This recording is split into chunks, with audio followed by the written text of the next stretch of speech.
बिस्मिल्लाहिर्रहमानिर्रहीम। Dear students, welcome to Excellence Online Education. Physics की class में खुशामदीद। फिजिक्स में चैप्टर कोऑर्डिनेशन एंड कंट्रोल, इस चैप्टर का जो टॉपिक हम पढ़ रहे थे वो था कोऑर्डिनेशन इन एनिमल्स। और हमने इसमें जो है वो नर्वस सिस्टम पढ़ रहे थे। प्रीवियस क्लास में हमने नर्वस सिस्टम का जो पाथवे होता है वो स्टडी किया हमने कि किस तरीके से हमारा नर्वस सिस्टम काम करता है। उसके साथ साथ हमने ये चीज़ भी पढ़ी कि जो हमारा नर्वस सिस्टम होता है और कोऑर्डिनेशन होती है, केमिकल कोऑर्डिनेशन, उनमें क्या फ़र्क होता है। और साथ साथ हमारे नर्वस सिस्टम में जो सेल्स होते हैं जिनको हम न्यूरॉन्स कहते हैं, उनको भी स्टडी किया हमने। न्यूरॉन्स की टाइप देखी, उसका स्ट्रक्चर देखा। और जो न्यूरोग्लिया नाम से या ग्लियल सेल्स जो होते हैं, ये कौन से सेल्स होते हैं और इनका क्या काम होता है। अब हम आज की क्लास में बात करेंगे नर्व इम्पल्स की, कि ये नर्व इम्पल्स जो होती हैं ये जनरेट कैसे होती हैं और प्रोपगेट कैसे करती हैं, यानी किस तरह बनती हैं और किस तरह ये ट्रैवल करती हैं। देखिए स्टूडेंट्स, हमने बात की हुई है इस चैप्टर के बिल्कुल स्टार्ट में कि लिविंग ऑर्गेनिजम्स में दो तरह की कोऑर्डिनेशन होती है। एक कोऑर्डिनेशन जो है वो एक एक तरह का इलेक्ट्रिकल सिग्नल होता है, उसके ज़रिए होती है, और उस कोऑर्डिनेशन को हम कहते हैं नर्वस कोऑर्डिनेशन। और दूसरी टाइप की जो कोऑर्डिनेशन होती है जिसको हम केमिकल कोऑर्डिनेशन कहते हैं, इस कोऑर्डिनेशन में जो मैसेजिंग सिग्नल होता है वो एक हार्मोन की शक्ल में होता है। अभी फिलहाल हम पहला वाला जो नर्वस कोऑर्डिनेशन है एनिमल्स में, उसको हम स्टडी कर रहे हैं। सो नर्वस कोऑर्डिनेशन में जो अहम तरीन चीज़ है वो है नर्व इम्पल्स। नर्व इम्पल्स एक एक हल्का सा करंट कह लें आप, और करंट जो है वो एक पैदा होगा, और वो करंट जो है वो फिर एक बॉडी पार्ट से दूसरे बॉडी पार्ट तक जाएगा। जैसे दूसरे पार्ट को ये इम्पल्स मिलेगा, वो पार्ट जो है अपना काम करना शुरू कर देगा। इसका हमने पूरा पाथ भी देखा था कि अगर हमारे एक्सटर्नल स्टिमुलस आते हैं तो हमारी बॉडी के जो सेंस ऑर्गन्स होते हैं उनके रिसेप्टर्स इस इम्पल्स को बनाते हैं, और फिर जब ये इम्पल्स बन जाता है तो फिर ये इम्पल्स जो है वो ट्रेवल करके हमारे ब्रेन तक जाता है, और फिर हमारा ब्रेन इस इम्पल्स को स्टडी करता है। तो सारी नर्वस कोऑर्डिनेशन में घूम फिर के बाद जो है हमारी, वो इसी टॉपिक पर आ रही है कि ये नर्व इम्पल्स बनता कैसे है और ये फिर ट्रेवल कैसे करता है। प्रीवियस क्लास में मैंने आपको बताया था कि आपकी बॉडी के बेतहाशा सेल्स में से सिर्फ एक ही किस्म के सेल्स होते हैं जिनको हम कहते हैं न्यूरॉन्स। और न्यूरॉन्स के अंदर जो है वो यही एबिलिटी होती है कि वो नर्व इम्पल्स जनरेट भी कर सकते हैं और नर्व इम्पल्स को अपने अंदर से प्रोपगेट भी कर सकते हैं। तो ये जो नर्व इम्पल्स बनेगा, ये नर्व इम्पल्स बनेगा इन न्यूरॉन्स, और ये उन्हीं न्यूरॉन्स में ट्रेवल करता है। तो पहली बात तो हमारी ये हो जाती है कि जो नर्व इम्पल्स है ये है क्या। मैं यहाँ लिख देता हूँ कि ये एक इलेक्ट्रोकेमिकल सिग्नल होता है। इलेक्ट्रोकेमिकल सिग्नल है ये। ठीक है जी। इलेक्ट्रो का मतलब होगा कि यहाँ इलेक्ट्रिसिटी चार्जेस वगैरह का मामला होगा। इलेक्ट्रो का मतलब यहाँ चार्जेस इन्वॉल्व होंगे। केमिकल का मतलब यहाँ कोई केमिकल कंपाउंड या एलिमेंट भी शामिल होगा। और सिग्नल का मतलब कि इस नर्व इम्पल्स के जरिए आपकी बॉडी का एक पार्ट दूसरी पार्ट को आगाह करता है। तो ये एक इलेक्ट्रोकेमिकल सिग्नल है, और जिस कोऑर्डिनेशन से इसका ताल्लुक होता है तो फिर हम उसको नर्वस कोऑर्डिनेशन कहते हैं। और दूसरी बात जो यहाँ पर आई वो ये कि ये जो नर्व इम्पल्स हैं ये कौन जनरेट करेंगे, किन में से प्रोपगेट होगा। तो ये वो न्यूरॉन्स नाम के जो सेल्स हैं उनमें ये जनरेट भी होता है और उनमें ये ट्रेवल भी करता है। अब हम बात करते हैं कि ये न्यूरॉन्स में नर्व इम्पल्स बनते कैसे हैं और ये ट्रेवल कैसे करते हैं। उसके लिए सबसे पहले हमें अपने नर्व इम्पल्स को नॉर्मल हालत में देखना होगा कि हमारा ये जो न्यूरॉन होता है ये नॉर्मली कैसे एग्जिस्ट करता है। न्यूरॉन की जो मेम्ब्रेन होती है, यानी आपके आम सेल्स में तो वो सेल मेम्ब्रेन कहलाती है। न्यूरॉन्स के अंदर उसको हम कहते हैं न्यूरोलीमा। तो ये इस वक्त डायग्राम में आपको जो ये मेम्ब्रेन नजर आ रही है, ये एक्चुअल में न्यूरोलीमा है, और ये न्यूरॉन की सेल मेम्ब्रेन कह लें आप इसको। ये न्यूरॉन की सेल मेम्ब्रेन है। अब चाहे तो आप इसको डेंड्राइट का तस्वुर कर लें, चाहे तो आप इसको सेल बॉडी की मेम्ब्रेन कंसिडर कर लें। ठीक है, तो ये हमारे न्यूरॉन की मेम्ब्रेन है विच इज कॉल्ड न्यूरोलीमा। अब न्यूरोलीमा में तीन किस्म के चैनल प्रोटीन्स हमें मिलते हैं। आपने प्रीवियस क्लास में फर्स्ट ईयर में आपने ये पढ़ा हुआ है कि हमारी जो मेम्ब्रेन होती है, according to fluid mosaic model, ये फॉस्फोलिपिड की दो लेयर्स होती है और इनमें जगह जगह प्रोटीन के मॉलिक्यूल्स होते हैं। इन प्रोटीन के मॉलिक्यूल्स को हम चैनल प्रोटीन भी कहते हैं, क्योंकि इन प्रोटीन में से मॉलिक्यूल्स ट्रांसपोर्ट हो जाते हैं अक्रॉस द मेम्ब्रेन। ठीक है, तो इसलिए हम इनको चैनल प्रोटीन्स भी कहते हैं। अब जो न्यूरोलीमा होती है इसमें हमारे पास तीन किस्म के चैनल प्रोटीन्स पाए जाते हैं। एक कहलाते हैं सोडियम आयन चैनल्स, एक कहलाती हैं पोटेशियम आयन चैनल्स। इस डायग्राम में पीले वाली जो हमने बनाई हुई है ये पोटेशियम आयन चैनल है, और जो पर्पल कलर की बनी हुई है वो सोडियम आयन चैनल है। और तीसरी कहलाती है, ये जो बीच में अपने लाइट ब्लू कलर से बनाई हुई है, ये कहलाती है सोडियम पोटेशियम पंप। ये कहलाता है सोडियम पोटेशियम पंप। ये तीनों चैनल प्रोटीन्स हैं। बस फर्क क्या है जी कि ये जो सोडियम चैनल है इसमें से सिर्फ सोडियम का ही आयन जो है वो जा सकता है। जो पोटेशियम चैनल है उसमें से सिर्फ पोटेशियम का ही आयन जा सकता है, जबकि ये जो बीच वाला सोडियम पोटेशियम पंप है इसमें से दोनों ट्रांसपोर्ट कर सकते हैं, यानी पोटेशियम भी आना जाना कर सकता है और सोडियम भी आना जाना कर सकता है। नर्व इम्पल्स के लिए इन्हीं का ही असल रोल है। ये जो सोडियम आयन है और ये जो पोटेशियम आयन है, यही असल रोल अदा करेंगे नर्व इम्पल्स बनाने में। तो अब नॉर्मल, अगर हम एक नॉर्मल न्यूरॉन है जो कि अभी स्टिमुलेट नहीं हुआ हुआ, जिसको एक एक्सटर्नल स्टिमुलस नहीं मिला, तो उसकी अगर हम बात करें तो उसके ये एक्सटर्नल फ्लूइड है जी, ये बाहर का हिस्सा है ऊपर की तरफ, और जो ये नीचे की तरफ हमने बनाया हुआ है ये न्यूरॉन है जी। ठीक है, ये हिस्सा जो है ना आप समझ लें ये इनसाइड ऑफ न्यूरॉन है, यानी कि न्यूरोप्लाज्म, इनसाइड ऑफ न्यूरॉन। ठीक है जी। तो ये ऊपरी हिस्सा है जी न्यूरॉन का, और ये हमारे न्यूरॉन का अंदर, यानी ऊपर वाले हिस्से को आप कह सकते हो न्यूरॉन का ये एनवायरनमेंट है। तो अगर हम एक नॉर्मल न्यूरॉन की बात करें तो न्यूरॉन ये जो न्यूरोलिमा है इसके बाहर सोडियम आयन की कंसेंट्रेशन ज्यादा होती है। डायग्राम में आपको नजर आ रहा होगा कि एक्स्ट्रा सेलुलर फ्लूइड में बहुत ज्यादा जो है वो सोडियम आयन मौजूद है, बहुत ज्यादा सोडियम आयन जो होता है मौजूद होता है। तो बाहर जो है वो सोडियम आयन की कंसेंट्रेशन हाई होती है, सोडियम आयन जो है वो हाई कंसेंट्रेशन है बाहर। जबकि अगर हम अंदर की तरफ देखें तो इनसाइड द न्यूरॉन हमारे पास पोटेशियम आयन ज्यादा नजर आ रहा होता है। आप देखिए जी के पॉजिटिव आपको ज्यादा नजर आ रहा है, तो अंदर जो है आपको पोटेशियम आयन की कंसेंट्रेशन ज्यादा मिलती है, हाई है। ठीक है जी। इसके अलावा कुछ जो है वो क्लोरीन वगैरह के मॉलिक्यूल्स भी आपको एक्स्ट्रा सेलुलर फ्लूइड में मिलेंगे। और जो इनसाइड ऑफ न्यूरॉन है यहाँ पर कुछ नेगेटिव आयंस भी पाए जाते हैं, जैसे कि ग्लूकोज है या प्रोटीन वगैरह है।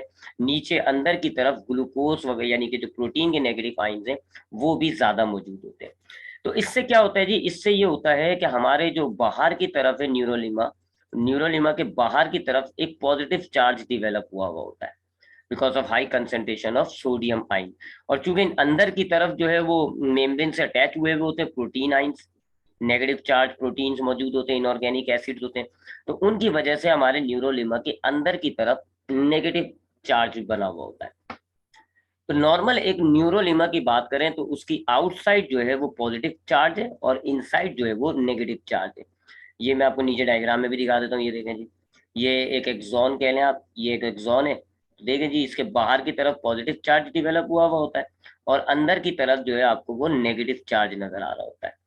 ठीक है जी। तो ये क्यों हुआ हुआ है, क्योंकि बाहर की तरफ सोडियम आयन बहुत ज्यादा है, that is why positive charge develop हुआ हुआ है।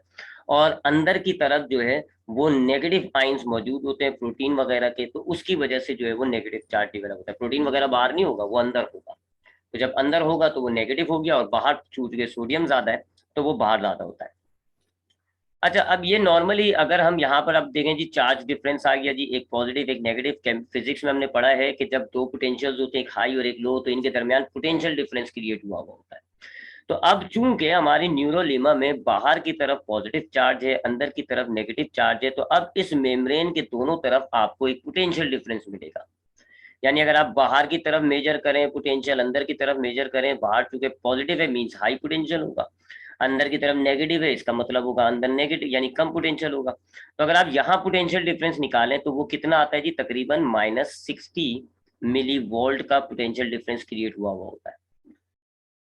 यही असल फर्क है आपके बाकी तमाम सेल्स में और इसमें। आपके बाकी तमाम सेल्स में कोई पोटेंशियल डिफरेंस नहीं होता, इनमें न्यूरॉन्स में ये पोटेंशियल डिफरेंस क्रिएट हुआ हुआ होता है। एक नॉर्मल नॉर्मल जो न्यूरॉन है जो अनस्टिमुलेटेड है उसमें पोटेंशियल डिफरेंस क्रिएट हुआ हुआ है -60 मिली वोल्ट का। इस पोटेंशियल को, ये जो नॉर्मल न्यूरॉन में एक पोटेंशियल पाया जा रहा होता है, इस पोटेंशियल को हम कहते हैं resting membrane potential. Resting membrane potential, resting का मतलब होगा कि न्यूरॉन अभी अनस्टिमुलेटेड है, और मेम्ब्रेन पोटेंशियल का मतलब हो गया कि ये जो पोटेंशियल डिफरेंस आ रहा है ये अक्रॉस द मेम्ब्रेन है। ठीक है जी। तो ये हमारे पास एक नॉर्मल न्यूरॉन की एक इस कहानी है। नॉर्मल न्यूरॉन में आपके पास 3 पंप है, एक है सोडियम चैनल, एक है पोटेशियम चैनल, एक है सोडियम पोटेशियम पंप। उसके बाद बाहर की तरफ सोडियम आयन ज्यादा है, अंदर की तरफ पोटेशियम आयन ज्यादा है और नेगेटिव आयन पाया जाता है। तो चूंकि अंदर की तरफ नेगेटिव आयन है तो अंदर की तरफ जो आपके मेम्ब्रेन के इनसाइड है वो एक नेगेटिव चार्ज डेवलप हुआ होता है अक्रॉस द मेम्ब्रेन, पूरी मेम्ब्रेन में नेगेटिव चार्ज होगा ऐसे, और बाहर की तरफ एक पॉजिटिव चार्ज होगा मौजूद। तो अगर आप मेम्ब्रेन के दोनों किनारों की तरफ देखें तो आपको मेम्ब्रेन के दोनों किनारों पर अब पोटेंशियल डिफरेंस नजर आ रहा है, बाहर की तरफ हाई पोटेंशियल है, अंदर की तरफ लो। तो अगर आप इन दोनों के मेम्ब्रेन के अक्रॉस पोटेंशियल डिफरेंस मेजर करेंगे, अगर आप किसी भी गैल्वेनोमीटर वगैरह को लगा के, वोल्ट मीटर को लगा के सॉरी, तो कितना आएगा, -60 वोल्ट। माइनस क्यों आ रहा है, क्योंकि इनसाइड नेगेटिव है, अंदर नेगेटिव है ना, इसलिए माइनस आ रहा होता है, और 60 मिली वोल्ट का फर्क होता है। इस मेम्ब्रेन पोटेंशियल को हम कहते हैं रेस्टिंग मेम्ब्रेन पोटेंशियल। अब क्या होता है, ये तो एक नॉर्मल रेस्टिंग मेम्ब्रेन पोटेंशियल आ गया।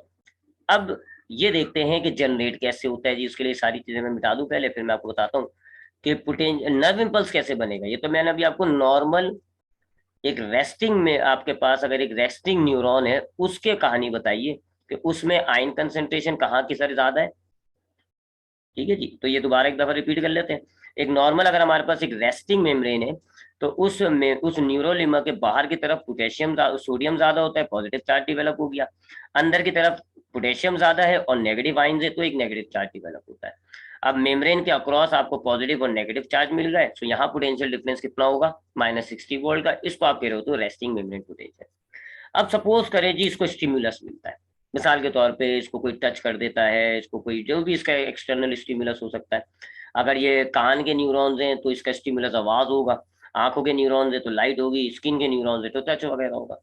जैसे इसको स्टिमुलस मिलता है, जैसे इसको कोई टच करेगा, कोई स्टिमुलस मिलेगा, अब यहाँ पर सोडियम चैनल ऑन हो जाएगा।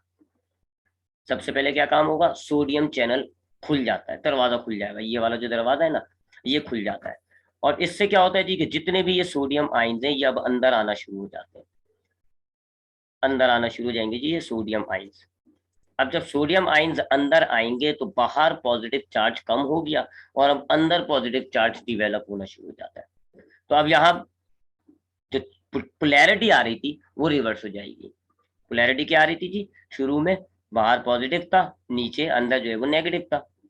जैसे किसी ने स्टिमुलस दिया इस न्यूरॉन को तो सोडियम चैनल ऑन हो गया, उससे क्या हो गया जी, बाहर के जितने भी सोडियम थे वो सारे रश इन अंदर आ गए। तो अब क्या होगा, बाहर पॉजिटिव चार्ज कम हो गया, अंदर पॉजिटिव चार्ज बढ़ गया। तो जब अंदर पॉजिटिव चार्ज बढ़ गया तो अब क्या होगा जी, बाहर की तरफ चूंकि पॉजिटिव डिफिशियंसी हो जाती है तो नेगेटिव चार्ज डेवलप हो गया, और अंदर पॉजिटिव ज्यादा हो गया है तो अब अंदर पॉजिटिव चार्ज डेवलप हो गया। यानी कि इसको हम कहते हैं reverse of polarity. Polarity reverse हो गई है। अब जब पोलैरिटी रिवर्स होती है जाहिर बात है एकदम तो नहीं होगा, आहिस्ता आहिस्ता सोडियम आयन्स अंदर आ रहे होंगे, आहिस्ता आहिस्ता अंदर आ रहे होंगे, पोलैरिटी रिवर्स हो रही होगी। तो यहाँ पर भी ये पोलैरिटी भी तो रिवर्स होनी चाहिए, ये माइनस से प्लस जाना चाहिए। ठीक है ना, माइनस क्यों था, क्योंकि आपके न्यूरॉन का अंदर माइनस चार्ज था, that is why it is minus. लेकिन अब अंदर क्या हो रहा है, प्लस हो रहा है जी, इसका मतलब ये पोटेंशियल प्लस होना चाहिए। तो अभी आहिस्ता आहिस्ता बढ़ेगा, जैसे जैसे सोडियम अंदर आते जाएंगे ये -60 से आहिस्ता आहिस्ता ऊपर जाएगा, पहले ये 0 तक चला जाएगा, और फिर 0 से बढ़ता बढ़ता बढ़ता बढ़ता फाइनली ये 45 पॉजिटिव तक चला जाता है, 40 मिली वोल्ट तक। पॉजिटिव का मतलब क्या हो गया, अब नीचे आपके अंदर जो है वो पॉजिटिव चार्ज हो गया और बाहर जो है वो एक नेगेटिव चार्ज डेवलप हो गया। इस रिवर्स ऑफ पोलैरिटी को और इस -60 से +40 मिली वोल्ट तक जाने की कहानी को आप डीपोलराइजेशन कहते हैं। क्या कहते हैं आप इसको, डीपोलराइजेशन।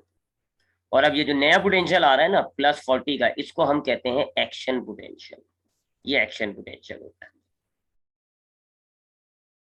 जैसे आपके न्यूरॉन को स्टिमुलस मिला, क्या कहानी हुई, सोडियम चैनल ऑन हो गया, खुल गया, सोडियम अंदर आना शुरू हो गया। जैसे जैसे सोडियम आपके अंदर आ रहे हैं तो अब आपका ये जो रेस्टिंग मेम्ब्रेन पोटेंशियल है ये आहिस्ता आहिस्ता बढ़ना शुरू होगा, 60 से 50, 50 से 40, 40 से फिर ये 0 जाएगा, 0 से फिर फर्दर बढ़ता जाएगा, +40 तक हो जाएगा। +40 तक के पोटेंशियल को आप कह रहे होते हो एक्शन पोटेंशियल। अब एक्शन पोटेंशियल जब 40 हो गया है तो अब ये चार्ज नहीं रहा, अब ये चार्ज हो गया है, बाहर की तरफ नेगेटिव चार्ज है क्योंकि बाहर सोडियम कम हो गए, अंदर की तरफ पॉजिटिव चार्ज है क्योंकि अंदर पॉजिटिव सोडियम ज्यादा आता है। ठीक है जी। अब क्या होता है जी, अब यहाँ पर तो मैं आपको आगे नीचे बताऊंगा, लेकिन मैं यहाँ पे आपको बताता हूँ ये बैलेंस कैसे करेगी अपने आप को। अब इसको भी तो नॉर्मल वापस रेस्टिंग मेम्ब्रेन पर आना है, इसने वापस रेस्टिंग मेम्ब्रेन में आना है। तो अब क्या होता है जी, दूसरी तरफ ये आपका पोटेशियम ऑन हो जाता है, ये वाला चैनल ऑन हो जाएगा। ठीक है जी। अच्छा, इस वाले को हमने जो अब तक पढ़ा इसको हम कहते हैं डीपोलराइजेशन, नीचे आएगा वर्ड। ठीक है, पहले मैं आपको यहाँ की कहानी समझाता हूँ, फिर मैं आपको ग्राफ पे लेके जाऊंगा।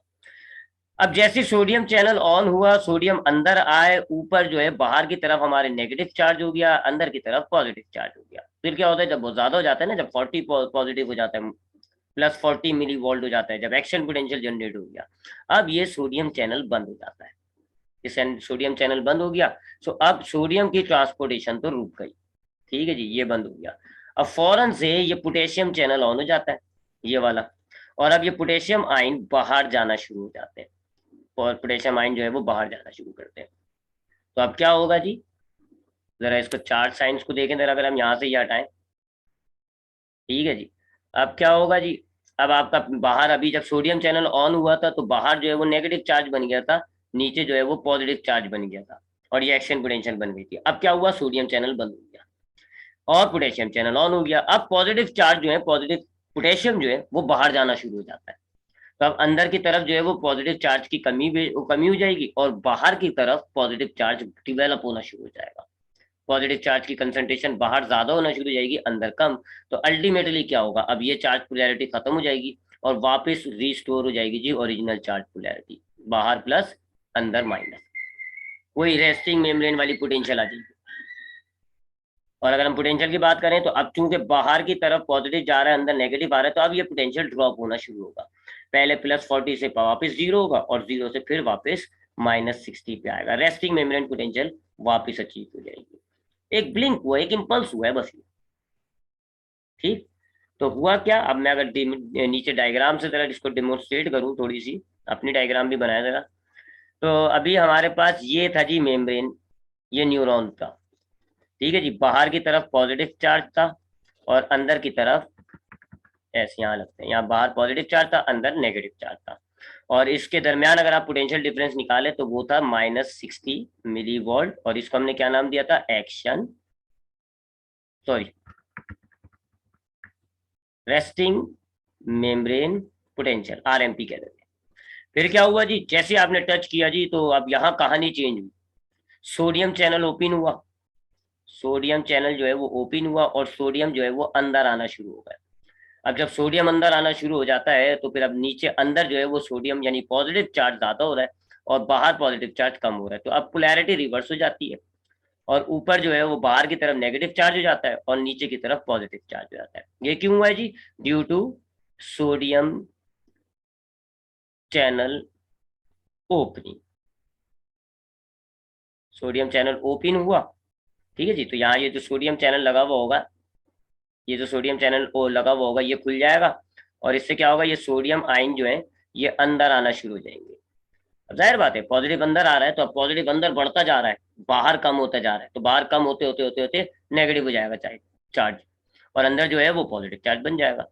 अब अगर आप यहाँ पर पोटेंशियल डिफरेंस नापोगे ना, तो अब आएगा जी +40 मिली वोल्ट, आहिस्ता आहिस्ता जाता है जी, लिहाजा ये 60 से 0, 0 से 40। इस पोटेंशियल को हम कहते हैं एक्शन पोटेंशियल, AP। फिर क्या होता है जी, अब ये चैनल बंद हो जाता है, अब ये चैनल बंद हो जाएगा, अब दूसरा चैनल खुलेगा जी, पोटेशियम चैनल।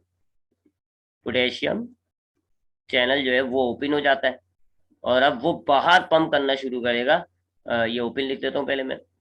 और अब जो अंदर पॉजिटिव पॉजिटिव पोटेंशियल ज्यादा थे ना, अंदर पोटेशियम आयन ज्यादा थे, अब वो अंदर वाले जो पोटेशियम आयन है वो बाहर जाना शुरू करते हैं। तो अब क्या होगा, अंदर से पॉजिटिव चार्ज रिड्यूस हो रहा है, बाहर पॉजिटिव चार्ज एक्यूमुलेट हो रहा है, जमा होता जा रहा है। तो पोलैरिटी वापस दोबारा रिवर्स हो जाएगी जी। अब बाहर चूंकि पॉजिटिव चार्ज जमा हो गया, तो बाहर पॉजिटिव हो जाता है, अंदर पॉजिटिव कम हो गया तो नेगेटिव हो जाता है। अब अगर आप इसके पोटेंशियल को नापोगे तो अगेन वही आएगा, -60 मिली वोल्ट, यानी कि अब वापस आप RMP पे आ गए, रेस्टिंग मेम्ब्रेन पोटेंशियल पे। ठीक है जी, तो बस एक ब्लिंक हुआ है जी, पहले पॉजिटिव नेगेटिव था, फिर रिवर्स हो गई पोलैरिटी, फिर दोबारा रिवर्स हो गई। इसको ये जो यहाँ पोलैरिटी रिवर्स हो रही है, इसको आप कहते हैं डीपोलराइजेशन, डीपोलराइजेशन। और फिर ये जो वापस पोटेशियम चैनल ओपन हुआ था, जिससे पोटेशियम ऊपर हुए थे और बाहर पॉजिटिव और अंदर नेगेटिव चार्ज डिवेलप हुआ, इसको हम कहते हैं रीपोलराइजेशन, रीपोलराइजेशन। अब आपको लग रहा होगा कि हमारा जो न्यूरॉन है वो वापस अपनी ओरिजिनल हालत पे आ गया। पोटेंशियल भी कितना हो गया, -60 था, अब भी -60 हो गया। चार्ज क्या आता जी, चार्ज कंसंट्रेशन, बाहर पॉजिटिव अंदर नेगेटिव, तो अब भी आपको नजर आ रहा होगा बाहर पॉजिटिव अंदर नेगेटिव, लेकिन नहीं, एक गड़बड़ हो गई, आइंस डिस्ट्रीब्यूशन गलत हो गई है। आयन डिस्ट्रीब्यूशन कैसे गलत हो गई, नीचे डायग्राम से बताता हूँ। शुरुआत में हमारे पास बाहर, आपको याद होगा मैंने आपको कहा था बाहर सोडियम आयन ज्यादा होते हैं और अंदर पोटेशियम आयन ज्यादा होते हैं, ये नॉर्मल थी। लेकिन आखिर में ये जो रीपोलराइजेशन हुई है, और इस पूरे सिनेरियो को आप जरा दोबारा रिपीट कर लो, तो सोडियम बाहर से अंदर आ गया है और पोटेशियम अंदर से बाहर चला गया, तो अब यहाँ पर आयन की जो कंसेंट्रेशन है वो उलट हो गई है। बाहर पॉजिटिव ज्यादा हो गया जी, पोटेशियम ज्यादा हो गया, और अंदर सोडियम ज्यादा हो गया, तो ये तो गड़बड़ हो गई है, तो नॉर्मल नहीं हुआ है अभी हमारा न्यूरॉन।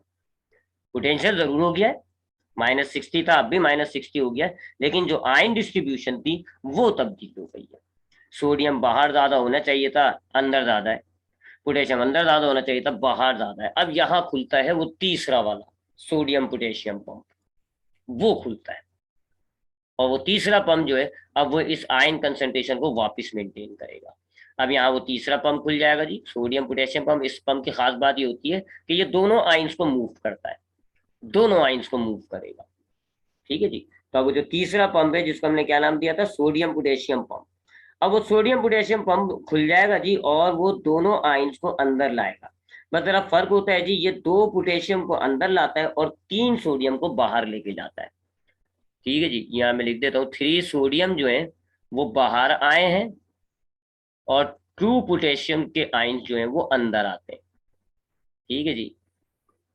बस, तो अब इससे क्या होगा जी, कि ऊपर वापस जो है वो ऊपर बाहर की तरफ सोडियम आयन जमा हो गए और अंदर की तरफ पोटेशियम आयन जमा हो गए, और अब आपका न्यूरॉन असल हालत में आ गया, ठीक है जी। तो आई होप यहाँ तक की तो कहानी समझ में आ गई होगी आपके। तो ये हुआ जी, सबसे पहले हमारे पास नॉर्मली न्यूरॉन में बाहर पॉजिटिव थे सोडियम और अंदर थे पोटेशियम, ठीक है जी। अंदर नेगेटिव चार्ज भी था, नेगेटिव चार्ज मूव नहीं करता, नेगेटिव चार्ज यही रहता है। जैसी स्टिमुलेशन हुई, सोडियम चैनल ऑन हुआ, ये सारे सोडियम अंदर आ गए, ठीक है जी। अब पोलैरिटी रिवर्स हो गई, और बाहर पॉजिटिव था अंदर नेगेटिव था, ये चेंज हो जाता है, बाहर नेगेटिव, सॉरी, हाँ बाहर नेगेटिव और अंदर पॉजिटिव हो जाता है। फिर ये पंप, ये डिपोलराइजेशन हो गई, फिर ये पंप बंद हो जाता है जी, ये बंद हो गया और ये खुल जाता है, और अब पोटेशियम आयन जो है वो बाहर जाना शुरू करते हैं। अब जब ये बाहर जाएंगे पोलैरिटी रिवर्स हो जाएगी, अगेन यहाँ पॉजिटिव हो जाएगा, यहाँ नेगेटिव हो जाएगा। रेस्टिंग मेम्ब्रेन पोटेंशियल -60 वोल्ट था, एक्शन पोटेंशियल +40 वोल्ट है। और उसके बाद जब ये जो आयन की गड़बड़ हो गई है, तो अब ये तीसरा पंप खुलता है जी, और ये पोटेशियम को अंदर ला रहा है, और ये देखिए जी सोडियम को बाहर लेके जा रहा है। इस तरह ये वापस रिस्टोर हो जाती है आयन की कंसेंट्रेशन। यहाँ पर भी यही दिखाई जा रहा है आपको, देखिए जी, ये आपके पास नॉर्मल रेस्टिंग मेम्ब्रेन पोटेंशियल चल रहा है जी, तकरीबन -65, 70, 60 के दरमियान होता है। जैसे आपने टच किया, कोई स्टिमुलस मिला, तो क्या हुआ जी, फौरन पोटेंशियल बढ़ना शुरू हो गया। अंदर का बता रहे हैं जी, अंदर माइनस था, अब फौरन से बढ़ना शुरू हो गया, +40 तक चला गया, देखें +40 तक चला गया जी। इसको हम क्या कह रहे होते हैं, एक्शन पोटेंशियल।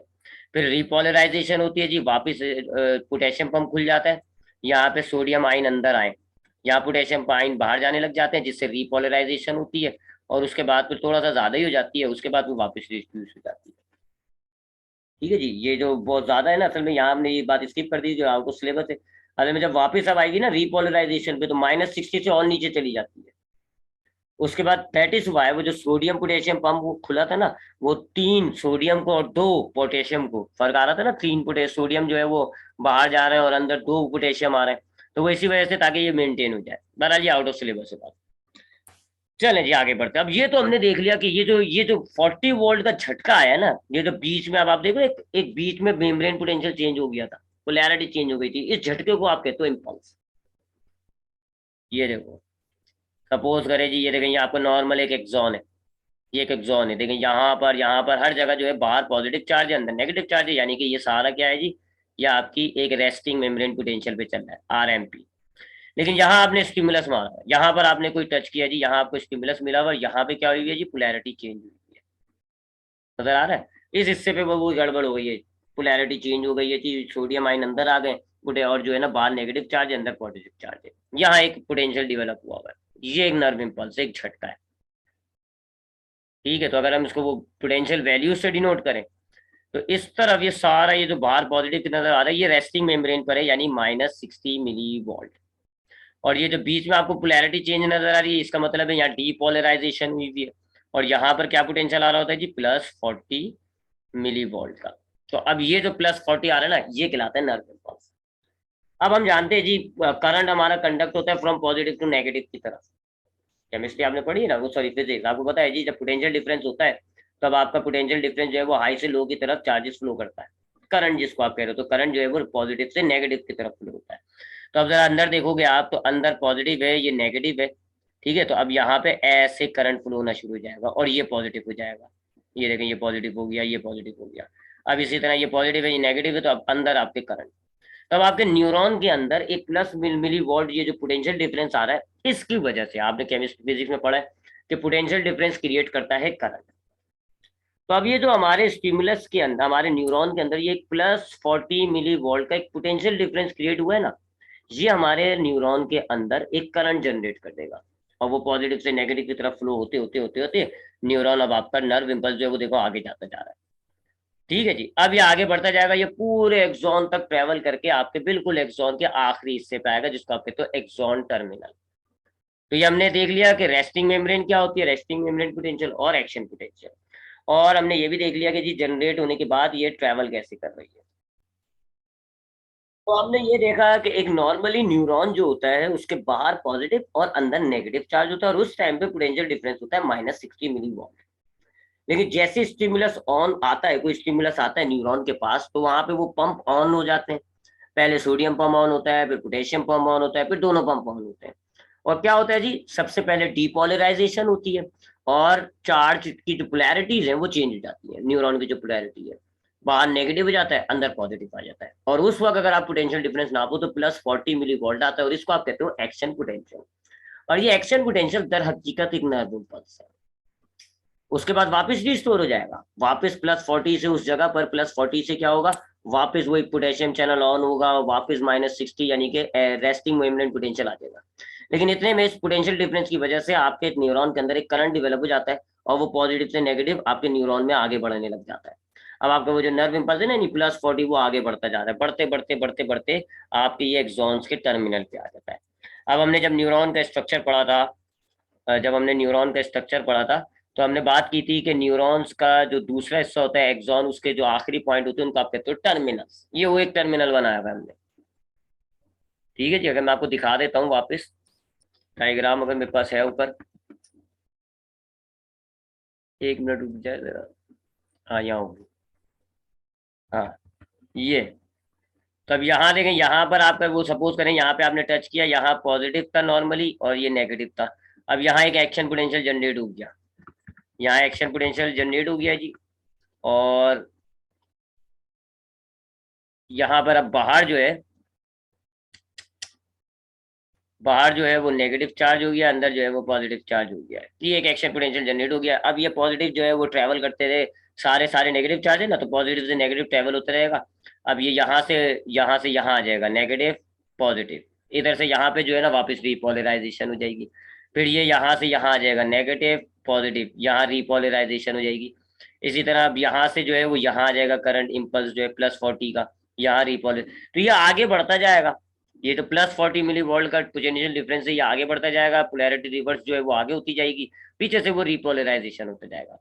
होते होते होते होते होते ये नर्व इम्पल्स पूरा यहाँ तक आएगा जी। और ये जो आपको नजर आ रहा है एक्सॉन टर्मिनल्स, और उनके मुंह थोड़े मोटे मोटे नजर आ रहे हैं, यहाँ तक पहुंच जाएगा। फिर हमने यहाँ न्यूरॉन में बात करी थी कि यहीं से दूसरा न्यूरॉन जुड़ा हुआ होता है, यानी दूसरे न्यूरॉन के ये जो डेंड्राइट्स होते हैं ये जुड़े हुए होते हैं। तो अब इस हिस्से की बात करेंगे, इसको हम कहते हैं सिनेप्सिस। हाँ, यहाँ पर आते हैं। तो ये सिनेप्सिस कहलाती है जी वो हिस्सा जहां पर एक न्यूरॉन का टर्मिनल दूसरे न्यूरॉन की डेंड्राइट से जुड़ा हुआ होता है। एक न्यूरॉन का इख्तिताम, दूसरे न्यूरॉन का स्टार्ट, उस हिस्से को आप कहते हो सिनेप्सिस। अब सिनेप्सिस में 3 हिस्से होते हैं जी। ऊपर ये पूरा सिनेप्सिस है जी, ये पूरा सिनेप्सिस है। इसमें इसमें अगर हम बात करें तो सिनेप्सिस में एक हमें जो है ऊपर वाले न्यूरॉन, यानी जिसका टर्मिनल है, उसकी मेम्ब्रेन को हम कहते हैं प्री सिनेप्टिक मेम्ब्रेन। ठीक है जी, यानी ये जो है ना, ये मेम्ब्रेन ये कहलाती है प्री सिनेप्टिक मेम्ब्रेन। उसके बाद जो दूसरे न्यूरॉन का जो डेंड्राइट है उसकी मेम्ब्रेन को आप कहते हो पोस्ट सिनेप्टिक मेम्ब्रेन। जाहिर बात है ना, सिनेप्सिस में दोनों न्यूरॉन की मेम्ब्रेन ही तो आ रही होंगी। एक एक्सॉन टर्मिनल की मेम्ब्रेन होगी और एक अगले न्यूरॉन के डेंड्राइट की मेम्ब्रेन होगी। तो इन दोनों मेम्ब्रेन को जो ऊपर वाली होती है उसको आप कहते हो प्री सिनेप्टिक मेम्ब्रेन और नीचे वाली को आप कहते हो पोस्ट सिनेप्टिक मेम्ब्रेन। इनके बीच में गैप होता है और उस गैप को आप कहते हो सिनेप्टिक क्लेफ्ट। ठीक है जी। तो यूं समझ लीजिए कि ये एक न्यूरॉन का टर्मिनल आ गया और ये दूसरे न्यूरॉन का डेंड्राइट आ गया। तो ये हो गई जी प्री सिनेप्टिक मेम्ब्रेन, ये हो गई पोस्ट सिनेप्टिक मेम्ब्रेन और इस हिस्से को आप कहते हो सिनेप्टिक क्लेफ्ट। इस सिनेप्टिक क्लेफ्ट में कैल्शियम आइंस पाए जाते हैं। इसमें क्या पाए जाते हैं? Calcium ions. ठीक है जी। अब मैं यहां पर आपको बताता हूँ। इधर ये प्री सिनेप्टिक मेम्ब्रेन, ये पोस्ट सिनेप्टिक मेम्ब्रेन और ये बीच में सिनेप्टिक क्लेफ्ट। अब क्या होता है जी, ये इम्पल्स आपका वही ट्रैवल करते करते करते यहाँ तक आ रहा है। पहले के देखे जी, ये बाहर जो है वो पॉजिटिव चार्ज था, ये नेगेटिव चार्ज था, रिवर्स ऑफ पोलैरिटी हुई। तो अब यहाँ पर पॉजिटिव चार्ज हो गया जी, यहाँ पे नेगेटिव चार्ज हो गया। अब ये सुधर जाएगा जी, यहाँ पे हो जाएगा जी पॉजिटिव चार्ज, ये नेगेटिव चार्ज, ये रिस्टोर हो जाएगा। फिर पॉजिटिव चार्ज, नेगेटिव चार्ज, ये रिस्टोर हो जाएगा। ऐसा ऐसा आपका जो नर्व इम्पल्स है वो ट्रैवल करते हुए पोस्ट सिनेप्टिक मेम्ब्रेन तक आ जाएगा, प्री सिनेप्टिक मेम्ब्रेन तक आ जाएगा। अब जैसे यहाँ पर आएगा तो अब आपके यहाँ जो एक स्टिमुलेशन पीरियड होगी और आपके ये जो ये है ना सिनेप्टिक क्लेफ्ट, इसमें पाए जाते हैं कैल्शियम आइंस, कैल्शियम आइंस पाए जाते हैं। जैसी प्री सिनेप्टिक मेम्ब्रेन में ये इम्पल्स आएगा तो अब यहाँ कुछ एक्टिविटी होगी। ठीक है, यहाँ कुछ एक्टिविटी होगी। अब देखें यहाँ तक पहुंच गया जी इम्पल्स प्री सिनेप्टिक मेम्ब्रेन तक। तो अब यहाँ कुछ एक्टिविटी होगी जी। क्या एक्टिविटी होगी जी? कैल्शियम आइंस जो है वो हमारे अंदर आएंगे। यहाँ से भी आ सकते हैं, यहाँ से भी आ सकते हैं, जरूरी नहीं है सिनेप्टिक क्लेफ्ट में हो, न्यूरॉन के साइड से भी आ सकते हैं। जैसे ही इम्पल्स आता है तो अब आपके जो न्यूरो कैल्शियम आइंस है वो अंदर आते हैं। अंदर आने के बाद जैसी कैल्शियम आइंस जो है वो अंदर पाए जाते हैं, ये एक वेसिकल्स होते हैं जी, इनको हम कहते हैं न्यूरो। और इनमें जो है वो कंपाउंड भरा हुआ होता है, जो कोई भी हो सकता है, एसिटाइल कोलिन हो सकता है, कोई सा भी हो सकता है। तो हमारे ये जो एक्सॉन टर्मिनल है या प्री सिनेप्टिक मेम्ब्रेन है, इसमें वेसिकल है और उस वेसिकल को आप कह रहे होते हो न्यूरो। उस वेसिकल है और उस वेसिकल के अंदर जो है न्यूरो मौजूद है। ठीक है जी, ये देखिए यहाँ लिखा हुआ, ये वेसिकल है, सिनेप्टिक वेसिकल, और इसमें क्या मौजूद है जी? न्यूरो। अब जैसे ये कैल्शियम आइंस आते हैं आपके पास, ये देखें जी अंदर आ रहा है, अंदर आते हैं और ये जैसे अंदर आते हैं तो ये अटैच हो जाते हैं जी सेमिनार ये सिनेप्टिक वेसल से। तो जैसे सिनेप्टिक वेसल से एंटर होते हैं, सिनेप्टिक वेसल्स यहाँ मेम्ब्रेन, प्री सिनेप्टिक मेम्ब्रेन के पास आके ना खुल जाती है और सिनेप्टिक स्लेफ्ट में ये न्यूरो पाए आ जाते हैं। तब ये वेसिकल यहाँ आया और यहाँ आकर ये खुल गया। अब ये सारा जो उसके अंदर न्यूरो था वो यहाँ इस क्लेफ्ट में रिलीज हो जाता है। ठीक है जी।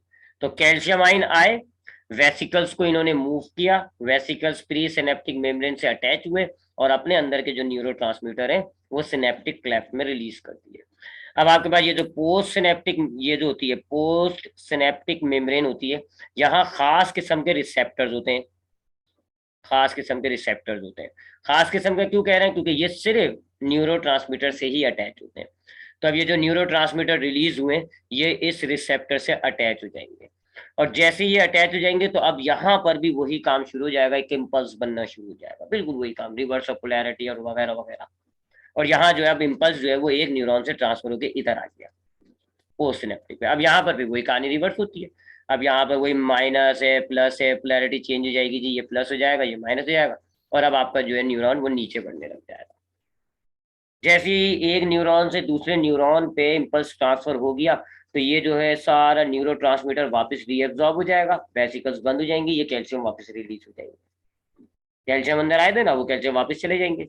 न्यूरो जो है वो सिनेप्टिक क्लेफ्ट से वापस रीयूज होने के लिए न्यूरो सिनेप्टिक वेसिकल में स्टोर हो जाएंगे। तो ऐसे हमारा जो है वो एक नर्व इम्पल्स ना सिर्फ एक न्यूरॉन जो है वो ना सिर्फ एक नर्व इम्पल्स बनाता है बल्कि अपने अंदर से वो ऐसे ट्रेवल कर रहा है। ये सारी कहानी सिर्फ न्यूरॉन में हो रही है और किसी सेल में नहीं हो सकती। That is why neurons are specialised cells. तो ये 3-4 स्टेजेस हुई। पहले हमने देखा रेस्टिंग मेम्ब्रेन पोटेंशियल क्या होता है, फिर हमने देखा एक्शन पोटेंशियल क्या होता है, कैसे जनरेट होता है। एक्शन पोटेंशियल जनरेशन के दौरान ये जो डीपोलराइजेशन रीपोलराइजेशन होती है ये क्या होती है, और फिर हमने देखा कि एक न्यूरॉन से दूसरे न्यूरॉन में ट्रांसफर कैसे होता है। तो थोड़ा इसको रिपीट करूं मैं और फिर हम आपकी वाइंड अप करते हैं क्लास। हमारे पास नॉर्मल जो न्यूरॉन होता है उसकी मेम्ब्रेन को आप न्यूरोलीमा कहते हैं। उसमें तीन किस्म के आपको चैनल प्रोटीन मिलते हैं। एक होता है सोडियम चैनल प्रोटीन, एक होता है पोटेशियम आयन चैनल, और एक होता है सोडियम पोटेशियम पंप। नॉर्मल एक मेम्ब्रेन अगर आपके पास मौजूद है न्यूरोलीमा, तो उसमें बाहर की तरफ पॉजिटिव सोडियम मौजूद होता है, अंदर की तरफ जो है पोटेशियम बहुत ज्यादा जमा हुआ है और अंदर की तरफ नेगेटिव आयंस भी मौजूद है। सो बाहर की तरफ एक पॉजिटिव पोटेंशियल चार्ज डिवेलप हुआ है, अंदर एक नेगेटिव चार्ज डिवेलप हुआ है, और इस वक्त इसका जो पोटेंशियल डिफरेंस आ रहा होता है वो आता है -60 मिली वोल्ट। इसको आप कहते हैं रेस्टिंग मेम्ब्रेन पोटेंशियल। फिर जैसे ये न्यूरॉन स्टिमुलेट होता है तो सोडियम चैनल ऑन हो जाता है, सारा सोडियम अंदर आ जाता है, जिससे पोलैरिटी रिवर्स हो जाती है। बाहर जो है वो नेगेटिव हो जाता है और अंदर जो है वो पॉजिटिव हो जाता है। और अब आपका ये जो रेस्टिंग मेम्ब्रेन पोटेंशियल है ये शूट अप कर जाता है जी, 40+ हो जाता है। इसको आप कहते हो एक्शन पोटेंशियल, और इस स्टेज को या इस मरहले को आप कहते हो डीपोलराइजेशन। फिर क्या होता है जी, सोडियम चैनल बंद हो जाती है, पोटेशियम चैनल ऑन होती है और सारा पोटेशियम बाहर आ जाता है। इस पोटेशियम के बाहर आने से वापस पोलैरिटी आपकी नॉर्मल हो जाती है जी, यानी कि बाहर पॉजिटिव अंदर नेगेटिव। और इस स्टेज को आप कहते हो रीपोलराइजेशन। तो पहले डीपोलराइजेशन होती है, फिर रीपोलराइजेशन होती है। डीपोलराइजेशन से +40 पोटेंशियल हो जाता है, रीपोलराइजेशन से -60 हो जाता है, और ये +40 है इसको आप एक्शन पोटेंशियल कहते हैं। ये है जी नर्व इम्पल्स। फिर ये जो आयन की डिस्ट्रीब्यूशन गलत हो गई उसके लिए सोडियम पोटेशियम पंप आ जाता है। तो सोडियम पोटेशियम पंप जो है वो सोडियम और पोटेशियम को अंदर बाहर करके वापस ओरिजिनल कंसंट्रेशन रिस्टोर कर देता है। अब दूसरी तरफ क्या होता है जी कि ये जो आपके पास रिवर्स ऑफ पोलैरिटी हुई है due to potential difference of +40 millivolt, इसको आप नर्व इम्पल्स कह रहे होते हैं। ये फिर आगे की तरफ फ्लो करना शुरू करता है, पूरे एक्सॉन में आहिस्ता आहिस्ता ट्रेवल करते हुए ये आपके टर्मिनल्स तक पहुंचता है। एक्सॉन की टर्मिनल को आप कहते हैं प्री सिनेप्टिक मेम्ब्रेन, उसके बाद आती है सिनेप्टिक क्लैप, फिर आता है अगले न्यूरॉन की मेम्ब्रेन जिसको आप कहते हो पोस्ट सिनेप्टिक मेम्ब्रेन। जैसे ही प्री सिनेप्टिक मेम्ब्रेन तक ये नर्व इम्पल्स पहुंचता है तो कैल्शियम चैनल्स ऑन हो जाती हैं और कैल्शियम अंदर आ जाता है। कैल्शियम के अंदर आने से सिनेप्टिक वेसल जो है वो प्री सिनेप्टिक वेसल तक जाके खुल जाती है और उसके अंदर जो न्यूरो होता है वो सिनेप्टिक क्लेफ्ट में रिलीज हो जाता है।